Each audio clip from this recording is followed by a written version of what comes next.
दोस्तों, आप सबका हमारे YouTube चैनल पर हार्दिक स्वागत है।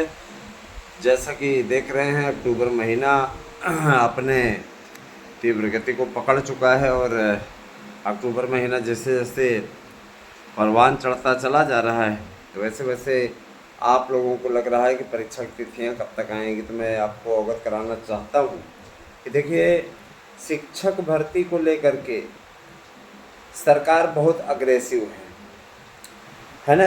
सरकार को ये लगता है कि कहीं न कहीं हम जो शिक्षक भर्ती का पेपर कराने जा रहे हैं, उसमें किसी प्रकार का कोई ऐसी स्थिति ना आने पाए जिससे कि किरकिरी हो। तो सरकार ने सबसे कह दिया है कि संसाधन पहले अच्छे तरीके से जुटाए जाएं और संसाधनों को जुटाने के पश्चात उसके बाद ही इस पे कोई कदम उठाया जाए। तो देखिए, शिक्षकों की भर्ती का जो कार्य है, निश्चित रूप से वो अपने आप में बहुत बड़ा कार्य है और LT ग्रेड शिक्षक भर्ती का भी विज्ञापन निकलवाने के लिए टीम लगी हुई है। टीम का अपना एक संसाधन है, टीम का अपना एक है ना कार्य है। निश्चित रूप से अच्छा होने जा रहा है, आपको परेशान होने की ज़रूरत नहीं है। देखिए, जिस तरीके से विधानसभाओं के चुनाव के परिणाम आए, उससे सरकार बहुत ज़्यादा उत्साहित है ना। क्योंकि अब मुख्यमंत्री जी हरियाणा का चुनाव का प्रचार करने के पश्चात, जम्मू का चुनाव प्रचार करने के पश्चात आ चुके हैं, तो अब लगे हाथ फाइल पे मुहर भी लग जाएगी और सारा कार्य वो कर भी लेंगे। कुंभ मेले के पहले परीक्षा को संपन्न कराने की योजना है और इसके लिए रणनीति बननी आरंभ हो गई है। मुझे पूरा विश्वास है कि यह रणनीति बहुत कारगर होगी ना। तो मैं कुछ बिंदुओं पर चर्चा करूंगा, नए विज्ञापनों का की भी टोह आपको दूंगा कि नए विज्ञापन कब से जारी होना शुरू होंगे और परीक्षा का क्या प्रारूप होगा। मैं आप लोगों को नए विज्ञापनों के परीक्षा के प्रारूप के बारे में बताऊंगा, है ना। एकदम नया वीडियो है, इस पूरी वीडियो को आप देखिएगा ध्यान से। एलिजिबिलिटी क्या होगी, आयु सीमा क्या होगी, हम इन सब पर चर्चा करते हैं।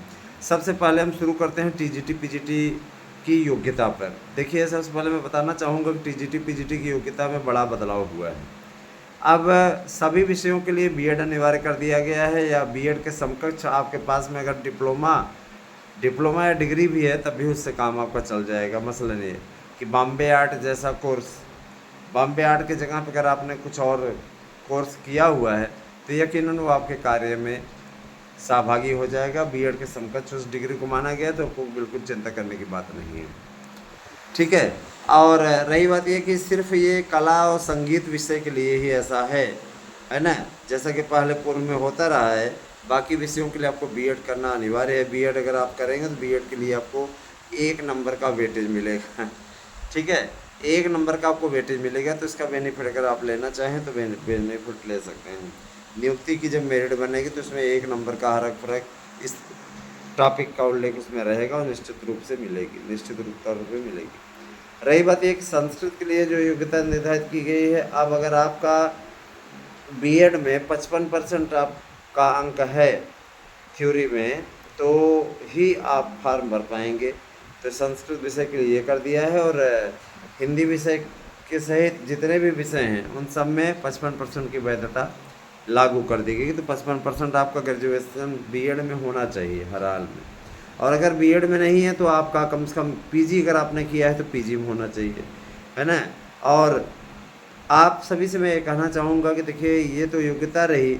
अब इसमें आयु सीमा क्या है, तो आयु सीमा 18 साल से लेकर के 60 साल तक है ना। 18 साल अधिकतम न्यूनतम है और अधिकतम आपका 60 साल है।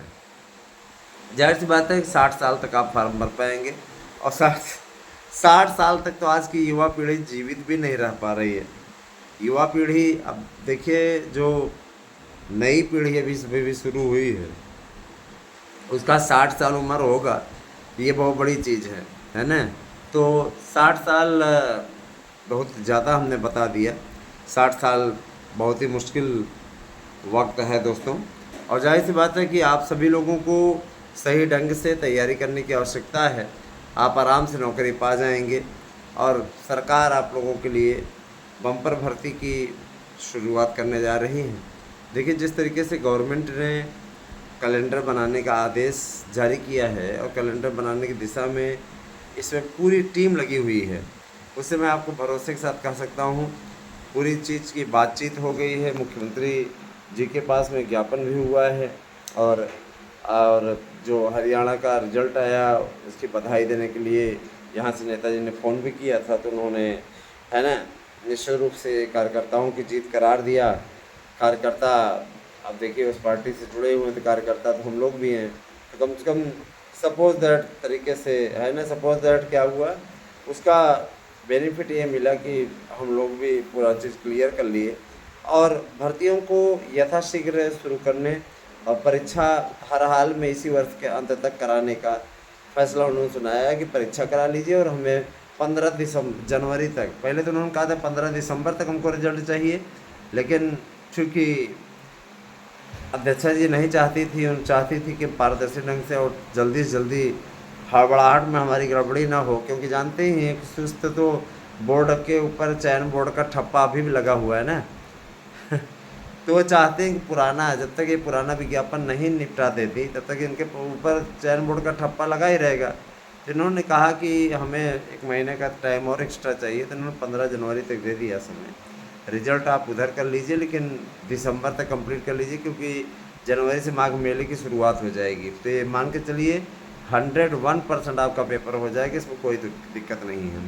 जो परीक्षा की डेट निर्धारित की गई है ना, शासन के विशेष निर्देश पर ध्यान दीजिएगा, 15, 16, 17, 18, 19, 15, 16, 17, 18, 19 दिसंबर को आपका टीजीटी पीजीटी का पेपर हो जाएगा।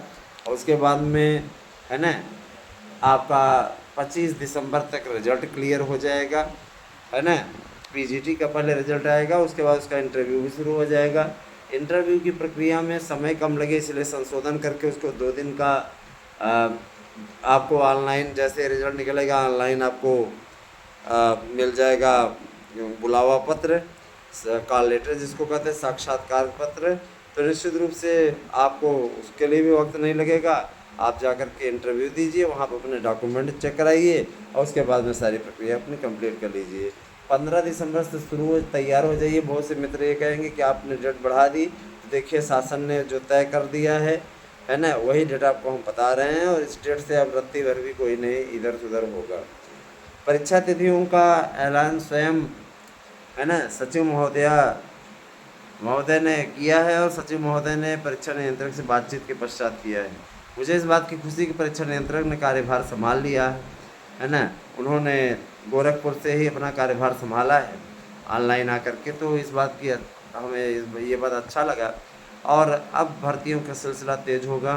परीक्षा नियंत्रक के आने से सभी अभ्यर्थियों में बहुत ज़्यादा उत्साह है, और बहुत से लोग आपकी परीक्षा जनवरी फरवरी में दिखा रहे हैं। जनवरी फरवरी में तो किसी कीमत पर होने की स्थिति ही नहीं ना, है ना। 15 दिसंबर से पेपर शुरू होने जा रहा है, और वो जैसे होता नहीं कि जैसे आप लोगों ने देखा कि रिजल्ट में कहीं के लोग हमेशा कांग्रेस को ही बढ़त दिखा रहे थे, फिर एकाएक टैली पलटी, इंडिया न्यूज देख रहे थे, वहाँ पे टैली पलटी, तो उसके बाद में सब खेल ही पलट गया। बाद में फिर कांग्रेस वहाँ तक आ भी नहीं पाई, सत्ता के लिए जो इम्पॉर्टेंट पूरे हैं नंबर 46, वहाँ तक आ भी नहीं पाई, और अंततः बीजेपी जीत गई, है ना। कहने का मतलब ये कि ये लोग अभी दिखा रहे हैं कि पेपर जनवरी फरवरी में होगा। आप स्वतः सोचिए कि जनवरी में माघ मेले का सीज़न रहेगा, माघ मेले सीजन समय पेपर होने का सवाल ही नहीं उठता। इसीलिए सरकार ने 15 दिसंबर से पेपर करा के और इसका रिजल्ट जनवरी में घोषित करने का। भाई पेपर होने के बाद में रिजल्ट घोषित होने के लिए तो माघ मेला कोई बाउंड बनेगा नहीं। जाहिर सी बात है कि उनके अधिकारी परीक्षा नियंत्रक मिल करके इसका रिजल्ट आराम से तैयार करवा पाएंगे और घोषित कर देंगे। लेकिन परीक्षाएं होना इस समय ज़रूरी है, और जाहिर सी बात है परीक्षाओं के लिए संसाधन जुटाने होंगे, तो संसाधन के लिए कह दिया गया है उन्हीं पुलिसकर्मियों की नियुक्ति इत्यादि हो जाएगी, विद्यालयों का आवंटन हो जाएगा। इस बार राजकीय विद्यालयों के साथ साथ यूनिवर्सिटी को भी सेंटर बनाने का प्रोग्राम सरकार ने दिया है। जूनियर एडिटर की बात करें देखिए दोस्तों, तो उसके लिए अधियाचनों का सिलसिला आ चुका है। सबसे पहले संस्कृत भाषा शिक्षक की नियुक्ति होगी। संस्कृत के लिए 50,000 शिक्षकों का पहली खेप आपकी जारी होगी। पहले जो संस्कृत के योग्यताधारी हैं वह पूरी योग्यता जान लें। आपके पास में कम से कम 5 वर्ष पढ़ाने का एक्सपीरियंस होना चाहिए। कम से कम आपकी एज 21 साल होनी चाहिए, और है ना, 21 साल से ही आप फार्म भर पाएंगे, 21 साल से नीचे नहीं है। 21 साल से लेकर के, है ना, 45 साल तक आप फार्म भर पाएंगे। इससे ज़्यादा है तो फार्म नहीं भर पाएंगे, सीधी इस बात है ना। उसकी योग्यता थोड़ी सी बदली हुई है। इसके अलावा आपका बीएड, है ना, high school, inter, BA, BEd अगर आपने किया हुआ है तो इसमें से कोई कोई दो आपका प्रथम श्रेणी में आपको उत्तीर्ण करना होगा, तब जा कर के आप भाषा, और भाषा में आपको सर्वोच्च अंक मिला हो, बढ़िया भाषा में, है ना। जाहिर सी बात है कि शिक्षकों की नियुक्ति जो हो रही है, और आपको टेट पास होना चाहिए, जूनियर टीटीएफ को पास होना चाहिए, भाषा शिक्षकों की टीजी आप उसको पास किए हों, है ना। नियमों में शिथिलता भी देने की बात कही गई कि अगर इस प्रकार के अभ्यर्थी न मिले और आवेदन की प्रक्रिया सुस्त चले तो उसके पश्चात इसमें शिथिलता बरती जाए। शिथिलता के लिए कहा गया है कि फिर 21 से लेकर के, है ना, 45 साल तक एज रखी जाए, और ये जो आप लोगों का एक्सपीरियंस वाला है, एक्सपीरियंस वाला मुद्दा न रखा जाए। बहुत सारी चीज़ें हैं, देखिए होता रहता है, चलता रहता है, सब सारी चीज़ें हम लोगों को भी देखनी पड़ती है दोस्तों। मैं ये कहना चाहूँगा कि देखिए, शिक्षक समाज का दर्पण होता है, और जाहिर सी बात है कि ये योग्यता जो निर्धारित की गई है इसी दर्पण को साफ करने के लिए की गई है। तो बहुत अच्छा लगा हमें कि योग्यता रखी गई है, योग्यता में शिथिलता भी दिलाई जाएगी, उसके लिए परेशान मत होइए, है ना। क्योंकि ये योग्यता हम लोगों को न तो रास आई है और न ही एक्सेप्ट कर की जा सकती है ना। दोहरा मापदंड नहीं अपनाने दिया जाएगा, परेशान न होइए। अभी ये सिर्फ सतही अंदाज पे था, अब तो ये नियमावली पूरा बन चुकी है, सारी चीज़ें क्लिक कर रहे हैं। उसके बाद इसको जारी करेंगे, अभी एक बैठक होगी तो उसमें जारी होगा, उसके बाद बाकी की भर्तियां होंगी। रही बात है कि बाकी की भाषा शिक्षकों की भर्ती, जैसे कि अभी संस्कृत की दूसरी खेप में भी आएगा 20,000 पद, कुल मिला के 70,000 पद संस्कृत के हैं, और इसके बाद में शेष बचे पद अंग्रेजी और हिंदी विषय में, भाषा में बटे हुए हैं। जाहिर सी बात है कि अब सरकार भी ये चाहती है कि ज़्यादा से ज़्यादा भाषाओं का विकास हो पाए, और इसके लिए उन्होंने कहा है कि जल्दी जल्दी भर्ती प्रक्रिया शुरू की जाए ताकि बेरोज़गारों को रोज़गार मिल सके।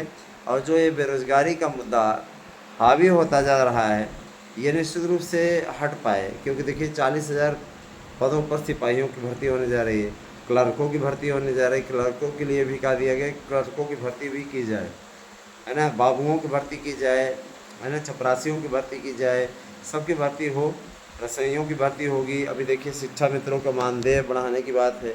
शिक्षा मित्रों जितना मानदेय आप पाते हैं उसका आपका जस्ट डबल मानदेय हो जाएगा, तो आपको परेशानी नहीं होगी। अनुदेशकों की नियुक्ति जो हुई है उनका भी वेतन बढ़ने वाला है, मानदेय बढ़ने वाला है। तो और आंगनबाड़ी कार्यकर्तियों की नियुक्ति का आदेश जारी हो चुका है, विज्ञापन भी उसका आ चुका है, आवेदन इसमें चल रहा है। तो यही सारी चीज़ें हैं। दूसरी चीज़ ये दोस्तों देखिए, एलटी को लेकर के लोक सेवा आयोग ने अपने स्टैंड क्लियर कर दिया है कि एलटी 2 चरणों में होगी और लिखित परीक्षा के आधार पर होगी। जाहिर सी बात है कि आपको लिखना भी पड़ेगा, है ना। 2 चरण में कराएगा, तो ऑब्जेक्टिव टाइप ही नहीं कराएगा। पहला चरण आपका ऑब्जेक्टिव टाइप कराएगा, दूसरा डिस्क्रिप्टिव टाइप कराएगा।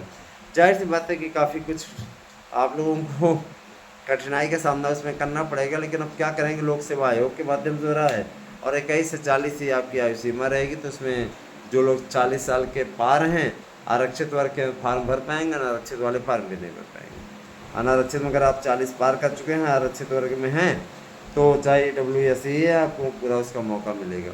मैं ये ज़रूर कहना चाहूँगा, देखिए दोस्तों, कि आप सभी लोग शिक्षकों की भर्ती की अच्छी तैयारी करते रहें, LT ग्रेड की तैयारी भी डटे रहें, जम के करते रहें, और आप हमारे नोट्स अवश्य लें, जिससे कि आपको 100% सफलता मिल जाएगी, है ना। जो भी मित्र याचिका इत्यादि में जुड़ना चाहते हैं उनके लिए भी गोल्डन चांस है। अगर आप चाहें तो याचिका में जुड़ सकते हैं। हमारे 2016-2021 की याचिका है, निश्चित रूप से फाइनल होने की अग्रसर है। अगर आप उसमें ट्राई करना चाहते हैं, आपके जो भी अंक आए हों, आप याची अवश्य बनिए हमारे साथ में और निश्चित सफलता अर्जित कीजिए। ऐसी उम्मीद पूरी पूरी बन रही है, तो आप साथ में ज़रूर जुड़िए, बने रहिए हमारे साथ में दोस्तों। और अगर नोट्स लेना है तो 8115998001 पे हमारे पास गूगल पे कीजिए इसी नंबर पे, और अपना एड्रेस पिन कोड सहित नाम सहित इसी पर भेज दीजिए।